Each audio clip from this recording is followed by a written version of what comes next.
ওই সময়তে আবু বকর সিদ্দিক মওজুদ, ওমরে ফারুক মওজুদ, ওসমানে গানি মওজুদ, আলী মুর্তজা মওজুদ, একাধিক সাহাবায়ে কেরাম মওজুদ রয়েছেন। তারপরে তিনি সাহাবায়ে কেরামকে না বলে আমার নবীকে দোয়া করতে কেন বললেন? কারণ সাহাবায়ে কেরামদের আকীদা ছিল ওটাই যে আজকে আমি যদি দোয়া করি আমার দোয়া আল্লাহর দরবারে কবুল হতেও পারে নাও হতে পারে। মৌলবীর দোয়া খোদার দরবারে কবুল হতেও পারে নাও হতে পারে। মুফতির দোয়া খোদার দরবারে কবুল হতেও পারে নাও হতে পারে। পীর সাহেবের দোয়া খোদার দরবারে কবুল হতেও পারে নাও হতে পারে। মুফতি সাহেবের দোয়া খোদার দরবারে কবুল হতেও পারে নাও হতে পারে। কিন্তু আমার শাহানশাহ জিবাকার, মদিনাকে তাজদার, আহমদে মুখতার, নবীকে সর্দার, দোনো জাহানের মালিক ও মুখতার আমার রাসূল আজম খোদার নিকটে যখন দোয়া চেয়েছে, রব্বে কাবার কসম করে বলি নবীর দোয়াকে আল্লাহ কবুল করে নিয়েছেন। সুবহানাল্লাহ সুবহানাল্লাহ। বেশক নারে তাকবীর, নারে রিসালাত, মসলকে আলা হযরত ফয়জানে মাহতুবে সুন্নাহ হযরত আল্লামা ও মাওলানা মুফতি আবুল কালাম আজাদ সাহেব। নারে তাকবীর, নারে রিসালাত। জানে মুহতারাম, আজ আপনাকে বলি যে নবীর দোয়াকে আল্লাহ কবুল করে নিয়েছেন। এই ফাঁকে আপনাকে আর একটা কথা বলে দিই, যতজন নবী রাসূল পৃথিবীর বুকে এসেছেন প্রত্যেক নবী রাসূলকে আল্লাহ একটা করে স্পেশাল দোয়া শিখিয়ে দিয়েছেন, একটা করে তাদের জন্য খাস দোয়া শিখিয়ে দিয়েছেন। তো আমার নবী ব্যতিরিকে যত নবী এসেছেন প্রত্যেক নবী ওই দোয়া কিন্তু বিপদের সময় আল্লাহর দরবারে চেয়ে নিয়েছেন। কিন্তু আমার আপনার নবী ওই দোয়া আল্লাহর নিকটে এখনো চাই নাই। সুবহানাল্লাহ বলেন, এখনো চাননি। সাহাবায়ে কেরাম জিজ্ঞাসা করলেন, ইয়া রাসূলুল্লাহ, সব নবীকে তো আল্লাহ স্পেশাল দোয়া শিখিয়েছেন, তো আপনাকেও যে আল্লাহ স্পেশাল দোয়া দিয়েছেন এটা আপনি কখন চাইবেন? তো আমার দয়ার নবী, আমার মায়ার নবী, আমার রহমতের নবী সাহাবায়ে কেরামকে বলে, শোনো, কাল মাহশারের দিন এই আমার গুনাহগার উম্মতানি যখন বিপদের সম্মুখীন হবে ওই সময়তে আমার উম্মতের নাজাতের জন্য আল্লাহ কাছে দোয়াটা চেয়ে নিব। এত আস্তে সুবহানাল্লাহ, একসঙ্গে জোরে সুবহানাল্লাহ, আর একটু আওয়াজ দিয়ে সুবহানাল্লাহ, দুই হাত উঠিয়ে ইয়া রাসূলুল্লাহ সুবহানাল্লাহ আলহামদুলিল্লাহ। আজি জানে মুহতারাম, তো নবীকে আমার আল্লাহ আলহামদুলিল্লাহ কোরআন শরীফ হাদিয়া ধরেন হুজুর। তো আজি জানে মুহতারাম ব্রাদারনে ইসলাম, তো নবীকে আমার বললেন, ইয়া রাসূলুল্লাহ, মদিনাতে পানি হচ্ছে না, আপনি একটু দোয়া করে দেন। তো সঙ্গে সঙ্গে ও আমার আনিসে বেকাশা সাজ্জিদে কাউনো মাকা, আমার বেচারুকে চারা, বেশাহারুকে সাহারা, ইয়াতিমকে ওলি, হাম গরিবকে হামি, আমার রহমাতুল লিল আলামিন পয়গম্বর আজকে আল্লাহর নিকটে হাত উঠিয়ে দোয়া করলেন। আজ এরা বলে যে দোয়া তো করা যাবে কিন্তু হাত উঠানো যাবে না। কিন্তু এই হাদিসের রাবী বর্ণনা করেন যে নবী আমার এত দূরে হাত উঠিয়েছিলেন, আমার নবী মুস্তাফার বগলের শুভ্র অংশ প্রকাশ পেয়ে গিয়েছিল। একটু জোরে সুবহানাল্লাহ বলেন না। সুবহানাল্লাহ। নবী আমার এত দূরে হাত উঠালেন যে নবীর আজকে বগল মুবারকের শুভ্র ভাগকে বোঝা গেল। এরপরে নবী আমার হাত উঠিয়ে দোয়া করতেছেন। যেই সাহাবী হাদিস বর্ণনা করতেছেন, হাদিসের রাবী বলেন, আমার রাসূলুল্লাহ হাত উঠানোর পূর্বে আকাশে কোনো মেঘ ছিল না, কিন্তু আমার রহমাতুল লিল আলামিন যেমনই আল্লাহর দরবারে হাত উঠিয়েছেন বলে দেখলাম যে কালো মেঘে আকাশ ছেয়ে গেল, আর নবী আমার মিম্বার থেকে নামার পূর্বে বৃষ্টি আরম্ভ হয়ে গেল। বলে নবী মিম্বার থেকে নামার পূর্বে বৃষ্টি আরম্ভ হয়ে গেল। বলে আমরা লক্ষ্য করে দেখতেছিলাম যে ওই বৃষ্টির পানিতে আমার রাসূলুল্লাহ দাড়ি মোবারক ভিজে ভিজে পড়তেছে। বলে পানি ভিজে ভিজে দাড়ি মুবারক ভিজে ভিজে পড়তেছিল। এরপরে নবী আমার চলে গেলেন। নবী এমন রহমতের নবী, নবী আমার এমন করে দোয়া করলেন যে এই জুমা থেকে নিয়ে আর এক জুমা মদিনার বুকে পানি বন্ধ হয়নি। জোরে বলেন না, পানি বন্ধ হয়নি। মুষলধার একই ভাবে এক সপ্তাহ ধরে পানি হতে আরম্ভ করলো। আবার দ্বিতীয় সপ্তাহে জুমার দিন যখন আসলো, আবার ওই আরবি ব্যক্তি খাড়া হলো, বলল ইয়া রাসূলুল্লাহ, ওই দিন পানি হওয়ার জন্য আবেদন করেছিলাম, আজকে পানি বন্ধ করার জন্য আবেদন করতেছি। কারণ সাহাবী জানে, আরে আমার ও নবী মুস্তাফা, জিনার হুকুমত জমিনে চলে, নবীর হুকুমত আকাশে চলে, নবীর হুকুমত পাতালে চলে, নবীর হুকুমত চন্দ্রে চলে, নবীর হুকুমত সূর্যে চলে, নবীর হুকুমত গ্রহে চলে, নবীর হুকুমত নক্ষত্র চলে, নবীর হুকুমত আরশে চলে, নবীর হুকুমত ফারশে চলে, নবীর হুকুমত মানবে চলে, নবীর হুকুমত দানবে চলে, নবীর হুকুমত গ্রহে চলে, নবীর হুকুমত নক্ষত্র চলে। আর নবী কার নাম, জিনার হুকুমত স্বয়ং খোদার জান্নাতে চলে। নবীর হুকুমত স্বয়ং খোদার জান্নাতে চলে। এরপরে যেমনই আবেদন করা, ও আমার রসুলে কায়নাত আবার হাত উঠিয়ে দোয়া করলেন, আজকে বৃষ্টি হওয়া বন্ধ হয়ে গেল। হাদিসের রাবী বলেন যে আমার নবী মুস্তাফা শাহাদাত আঙ্গুলকে উঠালেন, বলে আমার রহমাতুল লিল আলামিন পয়গম্বরের শাহাদাত আঙ্গুল চলতেছিল, আর কসম খোদার আকাশের মেঘ ঘুরতেছিল মুসলমান। অর্থাৎ আমার নবীর উংলি যেদিকে যায় আকাশের মেঘ সেই দিকে যায়। নবীর উংলি, আজকে নবীর উংলি মোবারক পূর্বতে যায় তো মেঘ পূর্বতে যায়, নবীর উংলি মোবারক পশ্চিমে যায় তো আকাশের মেঘ পশ্চিমে যায়। নবী মুস্তাফার উংলি মোবারক উত্তর দক্ষিণে যায় তো আজকে আকাশের মেঘ উত্তর দক্ষিণে যায়। ও নবী মুস্তাফার শাহাদাত আঙ্গুলকে আল্লাহ কেমন করেছেন, ও নবীর শাহাদাত আঙ্গুল আকাশে চালালে মেঘ হিলে বেড়ায়। ও নবীর শাহাদাত আঙ্গুল, যে আঙ্গুলকে আকাশে উঠিয়ে দিলে পূর্ণিমার চাঁদ হিলে বেড়ায়। ও নবীর আজকে শাহাদাত আঙ্গুল, যে আঙ্গুলের ইশারাতে আজকে আকাশের চন্দ্র ফেটে দুখণ্ডিত হয়। ও নবীর শাহাদাত আঙ্গুল, যে আঙ্গুলের ইশারায় ঝর্ণার ফোয়ারার মতো পানি বের হয়। হাদিসটি শোনাবো আপনাকে, শোনাবো হাদিসটি, শোনাবো হাদিসটি, শুনবেন, শোনেন হাদিসটি। এই হাদিসটি এসেছে মিশকাতুল মাসাবি কিতাবুল মুআজাজার মধ্যে বর্ণিত হয়েছে। হাদিসের রাবী হযরতে জাবের রাদিয়াল্লাহু আনহু। দেখেন এই নেংটি খোলা জাতেরা বলে যে নবী আমাদের মতো, কি বলে, নবী আমাদের মতো বলে। হাদিসটি আপনি শুনেন যে নবী আমাদের মতো না নবী নবীর মতো, আপনি বুঝতে পারবেন যে নবীর আঙ্গুলকে আল্লাহ কেমন করেছেন, নবীর আঙ্গুল মোবারককে কেমন করেছেন। মিশকাতের মধ্যে হাদিসটি এসেছে। হাদিসের রাবী হযরতে জাবের রাদিয়াল্লাহু আনহু, তিনি বলেন যে যখন হুদায়বিয়ার সন্ধি হয়েছিল, হুদায়বিয়ার সন্ধির পরে যখন আমরা আসতেছিলাম, ইহীন অবস্থায় একটা জায়গাতে আসরের নামাজের সময় হয়েছিল। কোন নামাজের? আসরের নামাজের সময়। তো হযরতে জাবের রাদিয়াল্লাহু আনহু বলেন যে নামাজের সময় হয়ে গিয়েছে, কিন্তু আমাদের নিকটে এক লোটা পানি আছে, আর পানি নাই। তো নবীর নিকটে যা হলো, ইয়া রাসূলুল্লাহ, কাছে এক লোটা পানি আছে, নামাজের সময় হয়েছে, অনেকের গোসলের হাজাত আছে, অনেকে গোসল করবে, অনেকে ওযু বানাবে, আবার অনেকে পানি পান করবে, সাথে ঘোড়া আছে, উট আছে, তাদেরও পানি পান করানো লাগবে। হয়তো তায়াম্মুম করে নামাজটা পড়া যাবে, কিন্তু পানি তো পান করা যাবে না, ঠিক না? হয়তো তায়াম্মুম করে নামাজটা পড়লে পড়া নিয়ে দিতে পারে, তায়াম্মুম করে নামাজ আদায় করা যাবে, কিন্তু মাটি তো আর পানির জায়গাতে পান করা যাবে না, পান তো করতে হবে।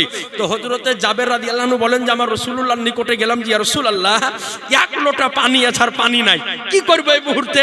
আপনি একটু তাড়াতাড়ি করে বলেন। তো আমার রহমতের নবী, ওই আমার দয়ার নবী, আমার রহমাতুল লিল আলামিন পয়গম্বর বলে যে জাবের, পানির বদনাটা নিয়ে এসো।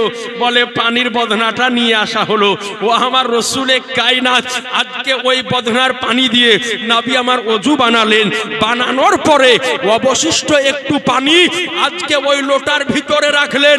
রাখার পরে আজকে আমার শাহানশাহে জিবাকার, মদিনাকে তাজদার, আহমদে মুখতার, নবীকে সর্দার, জনজাহানের মালিক ও মুখতার অবশিষ্ট পানির মধ্যে নিজের শাহাদাত আঙ্গুলকে চুবড়ে দিলেন।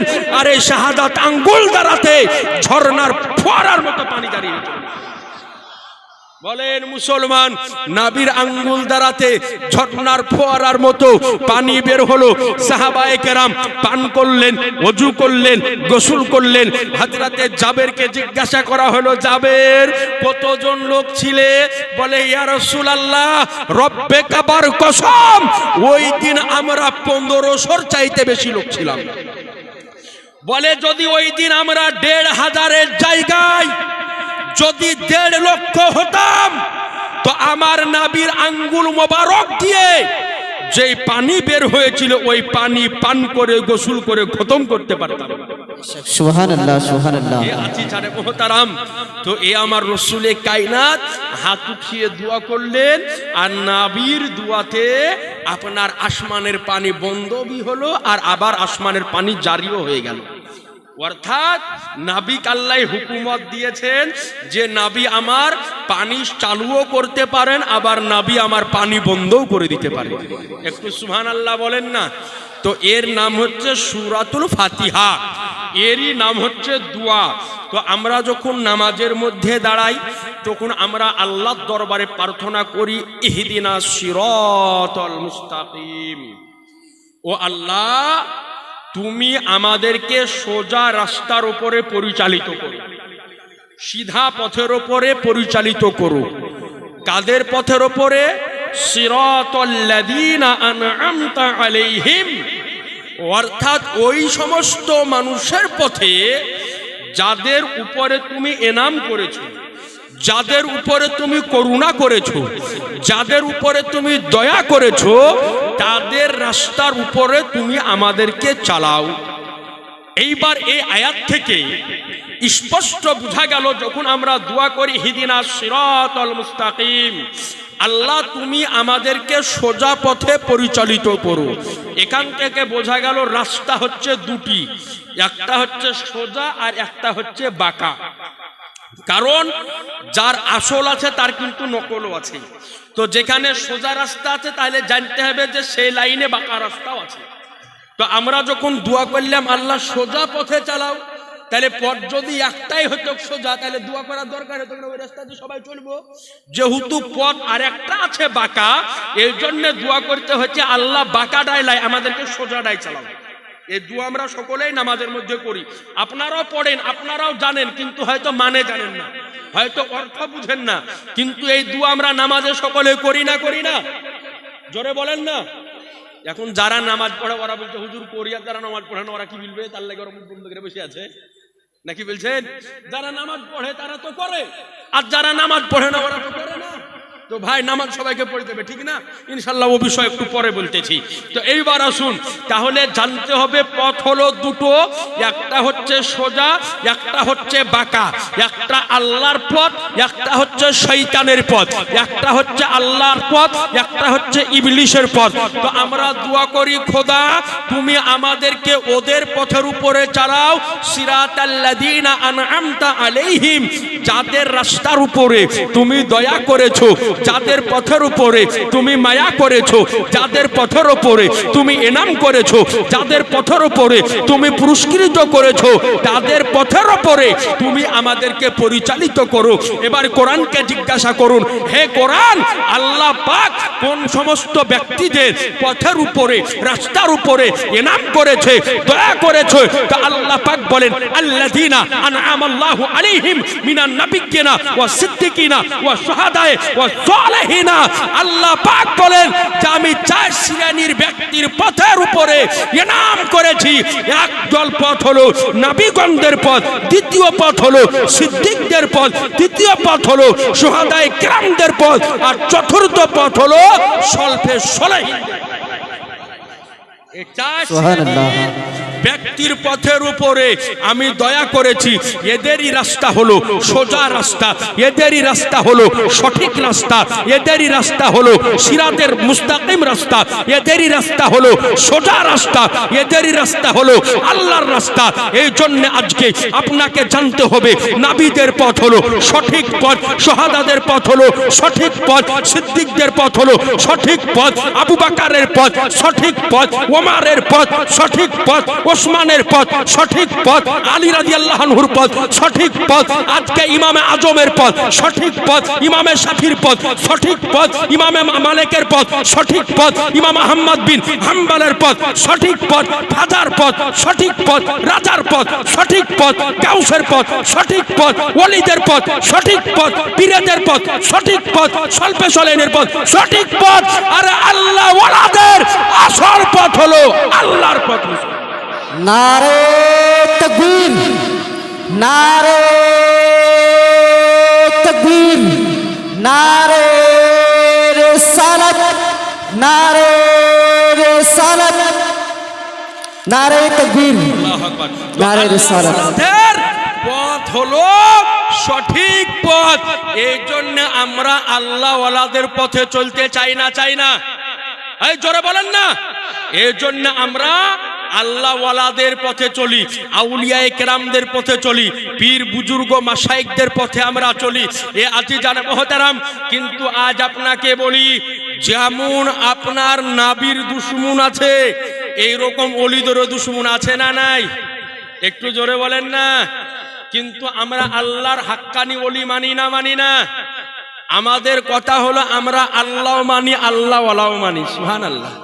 আল্লাহ মানি, আল্লাহ ওয়ালাও মানি। এখন যদি কোনো ব্যক্তি বলে যে যেহেতু আল্লাহ এবং আল্লাহর রসুল আছে, তো আল্লাহ ওয়ালা আমরা কেন মানব, কি দরকার মানার? একটা ছোট্ট উদাহরণ আপনাকে দিই, একটু ভালো করে বুঝবেন। এখন বর্তমানে মানুষের মোবাইলে একটা আপনার জিনিস আছে, তাকে বলা হয় গুগল ম্যাপ। আপনি পৃথিবীর যেই প্রান্তরই যান না কেন, জিপিএস গুগল ম্যাপ আপনি মারেন আর আপনাকে সেই প্রান্তরে যে পৌঁছে দিবে, ঠিক না ভাই? সেই জায়গাতে আপনাকে পৌঁছে দিবে। কিন্তু আজ থেকে 30-40 বছর আগে এগুলা ছিল?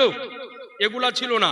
তো আমরা দেখতাম যে আপনাদের যে শিলিগুড়ি মোড় আছে, ওখান দিয়ে একটা রোড আছে, 34 নম্বর জাতীয় সড়ক আছে না ভাই? যে রোডটা আপনি ওইদিকে যদি যান মালদার দিকে, ওটা কলকাতা চলে গেল।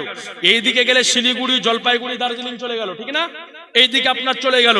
তো এই যে 34 নম্বর জাতীয় সড়ক আছে, এই সড়কে আপনি যদি চলে যান, তো বিভিন্ন রাজ্যের গাড়ি দেখতে পাওয়া যায়, যায় না ভাই? কেরালা বলেন, কর্ণাটক বলেন, দিল্লি বলেন, বোম্বাই বলেন, ইউপি বলেন, হায়দ্রাবাদ বলেন, নাগাল্যান্ড বলেন, আসাম বলেন, সব রাজ্যের গাড়ি কিন্তু আপনাদের এখানে আপনারা দেখতে পান।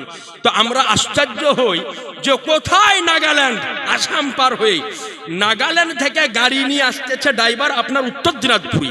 তো আমাদের মনের মধ্যে প্রশ্ন জাগে যে হ্যাঁ গো, নাগাল্যান্ড কোথায় আর কোথায় দিনাজপুর? তো এত দূর রাস্তা তুমি চিহ্ন কেমন করে, তুমি জানো কেমন করে?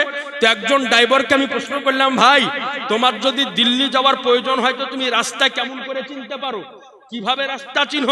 তো বলে, ভাই দেখেন, এখন তো মোবাইলে গুগল ম্যাপ উঠেছে, আগে যখন গুগল ম্যাপ ছিল না, তো আমরা যখন জানি, আমরা যখন মনে করি যে আমরা দিল্লি যাব, তো আমাদের মাকসাদে মঞ্জিল হয় দিল্লি, অর্থাৎ গন্তব্যস্থল হচ্ছে দিল্লি, মানে আমাকে পৌঁছাতে হবে দিল্লি। তো আমি দিল্লির রুটে উঠে যাই, উঠে যাওয়ার পরে প্রত্যেক 1 কিলোমিটার 2 কিলোমিটার পরে পরে একটা করে এত বড় বড় আপনার খাম্বা দেখা যায়, যাই না ভাই? তাতে লেখা থাকে দিল্লি আর 500 কিলোমিটার, দিল্লি আর 400 কিলোমিটার, দিল্লি আর 300 কিলোমিটার, এরকম দেখা যায় কি যায় না? এত বড় বড় খাম্বা আপনার দেখা যায়। তো ড্রাইভার আমাকে বলে, মুফতি সাহেব আমি এই খাম্বাগুলোকে দেখি আর গাড়ি চালিয়ে চলে যাই, খাম্বাগুলোকে দেখি আর গাড়ি চালিয়ে চলে যাই, যতক্ষণ দেখি যে এই খাম্বাগুলি আমার লাইনে আছে আর তার মধ্যে দিল্লি লেখা আছে, তো আমি ভাবি যে আমি এখন সঠিক পথে আছি, সঠিক রাস্তায় আছি।